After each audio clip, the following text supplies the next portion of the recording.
Hello बच्चों, आप सभी का पावन की इतिहास की कक्षा में बहुत बहुत स्वागत है। हम पढ़ रहे हैं आपकी इतिहास की पुस्तक जिसका नाम है विश्व इतिहास के कुछ विषय।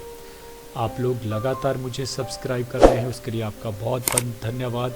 इसी तरह से मुझे सब्सक्राइब करते रहिए ताकि मेरी वीडियो आप तक सबसे पहले पहुंच सके। चलिए बात कर लेते हैं आपके अध्याय नंबर 3 की, और वो है बंधुत्व, जाति तथा वर्ग। इम्पॉर्टेंट है और इसलिए भी इम्पॉर्टेंट है क्योंकि हमारा समाज जो व्यवस्था है उसमें क्या जड़ता है, क्या ज़रूरी चीज़ें हैं, क्या ऐसी बातें हैं जिनको छोड़ देना चाहिए, ये अध्याय आपको बता चुका है। लेकिन क्या आपने इस अध्याय को अच्छे से पढ़ लिया है? तो बात कर लेते हैं। आज मैं आपका एक छोटा सा टेस्ट ले रहा हूँ जो है 35 प्रश्नों पर आधारित जो छोटे प्रश्न रहेंगे, ऐसे प्रश्न जो आप एग्ज़ाम के लिए भी ज़रूरी हैं। चलिए बात करते हैं।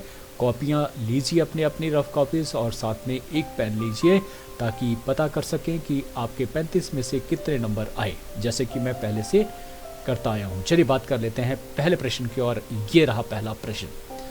प्राचीन काल में भारत में कितने विवाह प्रचलित थे? प्राचीन विवाह कितने विवाह प्रचलित थे? 4, 5, 6 या फिर 8? सही उत्तर है 8 विवाह थे। फिर बात कर लेते हैं दूसरा प्रश्न, और वो है कि वर्णों की संख्या थी। कितने वर्ण थे? 4, 5, 6 या फिर 8? सही उत्तर है 4 वर्ण थे।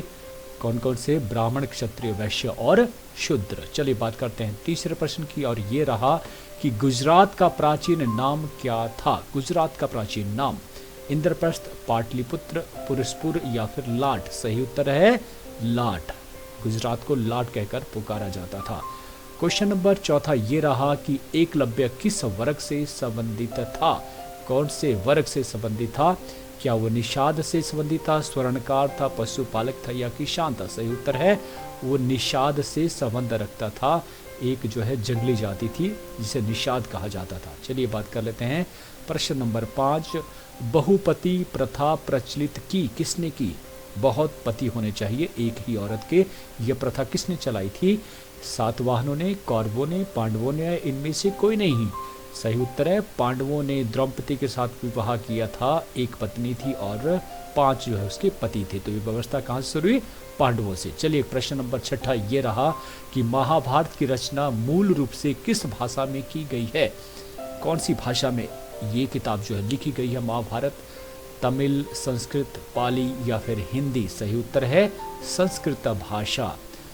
प्रश्न नंबर 7 कि भगवत गीता का रचयिता कौन था? किसने रचना की भगवत गीता की? ऑप्शंस रहेंगी ये श्री कृष्ण ने, वेदव्यास ने, कालिदास ने या शूद्रक ने? सही उत्तर है ऋषि वेदव्यास ने। 8वां प्रश्न ये रहा कि महाभारत काल में परिवार का मुखिया क्या कहलाता था? परिवार का मुखिया क्या कहलाता था? क्या वो अधिपति बोलते थे, गृहपति, विषयपति या सेनापति? सही उत्तर है गृहपति। जो सबसे वयोवृद्ध होता था वही परिवार का मुखिया होता था और उसे गृहपति कहा जाता था। चलिए 9वां प्रश्न ये रहा कि महाभारत का युद्ध कितने दिन तक चला था? कुरुक्षेत्र में युद्ध चला था 11 दिन, 13 दिन, 14 दिन या 18 दिन? सही उत्तर है 18 दिन तक ये युद्ध चला था। 10वां प्रश्न ये रहा कि वर्ण व्यवस्था के अनुसार समाज में सर्वोच्च स्थान किसे दिया गया है? सर्वोच्च स्थान 4 वर्ण है, ब्राह्मण, क्षत्रिय, वैश्य और शूद्र, और सर्वोच्च स्थान किसको प्राप्त है बताना है? वैश्य, क्षत्रिय, शूद्र और ब्राह्मण। सही उत्तर है ब्राह्मण। प्रश्न नंबर 11वां ये रहा कि गौतमी पुत्र सतकर्णी किस वंश का था? वंश बताना है शक, कुषाण, मौर्य या फिर सातवाहन? सही उत्तर है सातवाहन वंश से ये संबंध रखते थे। 12वां प्रश्न ये रहा, अब ये रिक्त स्थान जो है आपको भरना है। पांडुलिपियों का प्रकाशन 1966 ईस्वी में डैश पृष्ठों के अनेक खंडों में किया गया था। कितने पृष्ठ थे वो आपको बताना है। पांडुलिपियों का जब प्रकाशन हुआ था 1966 ईस्वी में, तो कितने पृष्ठों के अनेक खंडों में बताने हैं कितने थे? वो थे 13,000। सही उत्तर है 13,000। 13वां ये रहा कि परिवार मनुष्य की प्रथम डैश है। प्रथम डैश है परिवार मनुष्य की क्या है? प्रथम क्या है? पाठशाला भी है, इकाई भी कई बार आ जाता है, तो पाठशाला सबसे इंपॉर्टेंट है पाठशाला, अगर इकाई आएगा तो इकाई भी कर सकते हैं। प्रश्न नंबर 14, विश्व के अधिकांश और सभ्य समाजों में डैश विवाही परिवार व्यवस्था पाई जाती है। अधिकांश विश्व में कैसे परिवार है, वो है एक विवाही, मतलब एक पत्नी होगी, और इस तरह के परिवार विश्व में सबसे ज्यादा मिलते हैं। फिर 15 प्रश्न, जहां वंश पूर्वज पुरुष के नाम से चलता है उसे डैश परिवार कहा जाता है। जहां वंश परंपरा में पुरुष प्रधान होता है उस परिवार को क्या कहा जाता है, उसे कहा जाता है, याद कीजिए फटाफट करके, उसे कहा जाता है पितृवंशीय परिवार, पितृवंशीय परिवार। और इसी तरह से क्वेश्चन नंबर 16 है कि जहां पर परंपरा माता के नाम से, माता इंपॉर्टेंट है, उसमें माता सबसे प्रमुख है, मुखिया है, तो उस परिवार को क्या कहा जाता है, उसे कहा जाता है मातृवंशीय परिवार, मातृवंशीय परिवार। ठीक है। फिर 17वां क्वेश्चन ये रहा कि जिन परिवारों में एक समय में 3 या 4 परिवारों के लोग इकट्ठे रहते हैं उन्हें डैश परिवार कहा जाता है। जहां पर चाचा ताया उनके बच्चे सारे 3-4 पीढ़ियां इकट्ठी रहती हों, उन्हें कौन से कहा जाता है भाई, यस, उन्हें कहा जाता है संयुक्त परिवार।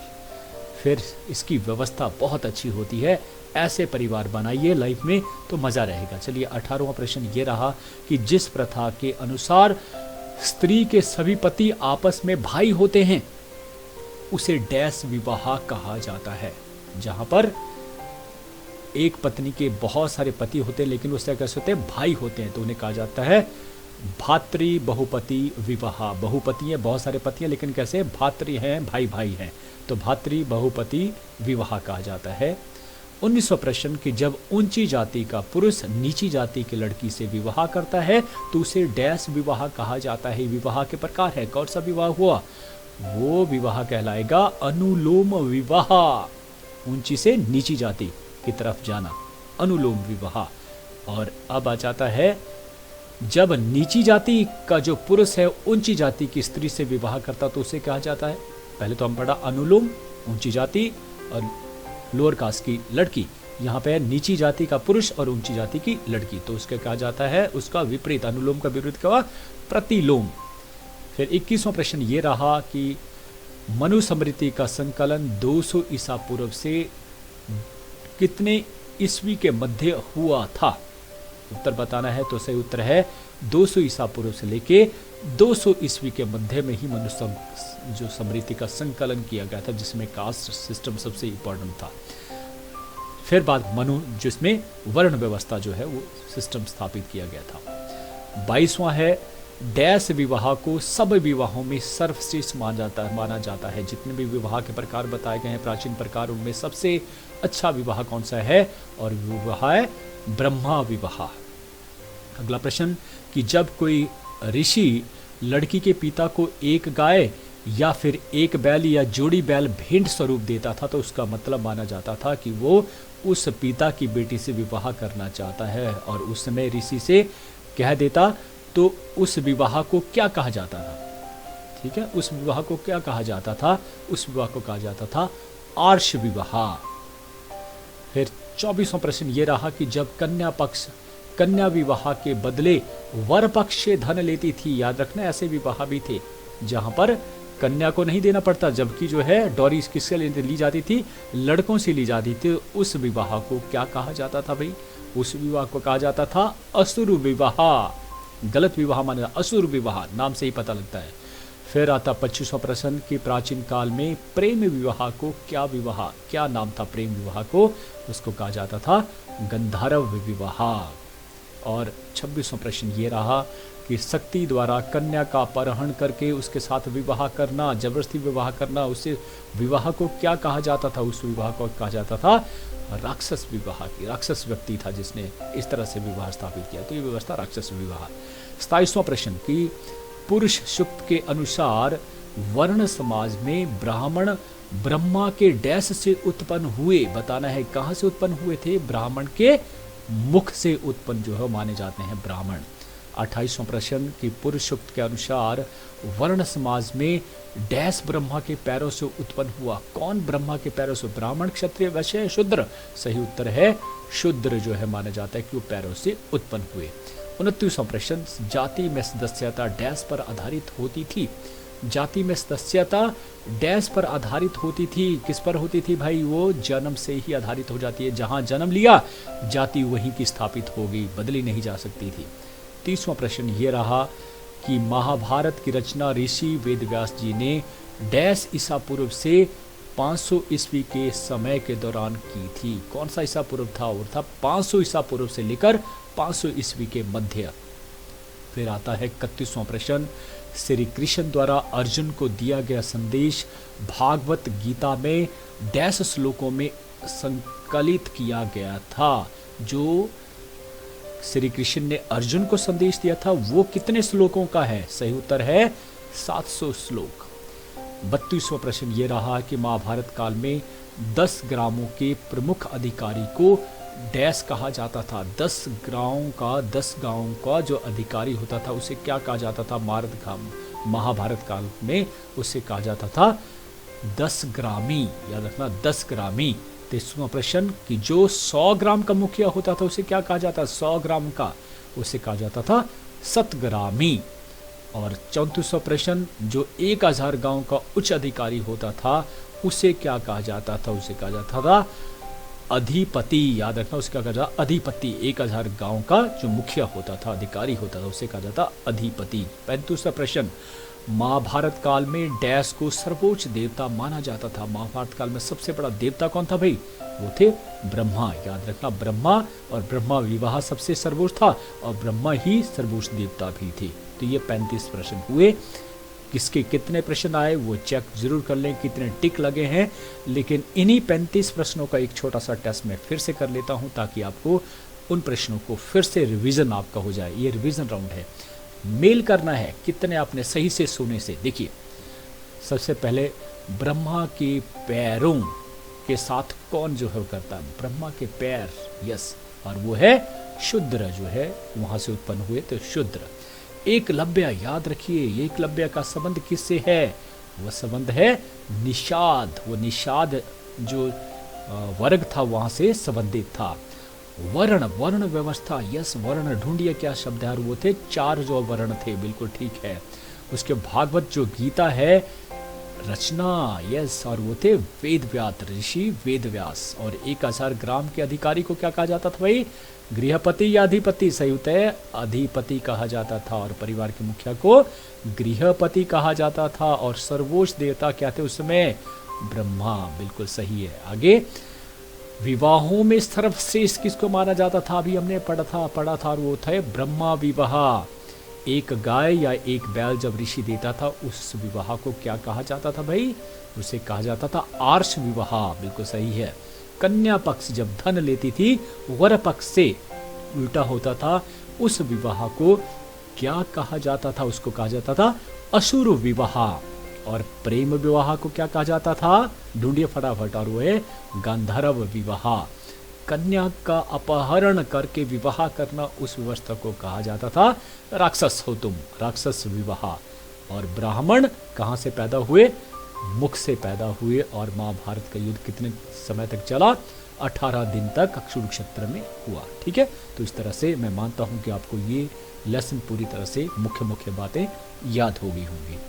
चलिए, अंत में केवल एक छोटी सी बात जो है जरूर कहना चाहता हूं, क्योंकि आपके पेपर भी नज़दीक है, या पेपर जब भी होंगे वो होंगे, लेकिन एक चीज का ख्याल रखना कि अब इस पैटर्न में आपका इंपॉर्टेंट हो गया है कि आप अध्याय को बड़े ध्यान से, बड़े मन लगाकर पढ़ना, और उसकी हर जो इंपॉर्टेंट बातें हैं या घटना है उसे लाइनबद्ध करना, या फिर जो रंगीन कर देना, जैसे कि आपके पास जो कलर्स आते हैं, हाइलाइटर आते हैं, उसे कलर कर देना।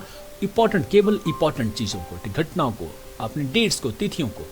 इस तरह से क्या होगा कि जब कभी भी आपको कोई चीज़ याद नहीं रहेगी तो आप इमीडिएटली उसका सारांश, आप उसका हो गया छोटा सा ही देखना है और आपको याद हो गया। क्लियर है? तो दिमाग का जो है वो बहुत बड़ा हिस्सा बार बार पढ़ने की उस अध्याय को जरूरत नहीं रहेगी। आप केवल कुछ ही सेंटेंस में उस अध्याय को कवर कर सकते हैं ना।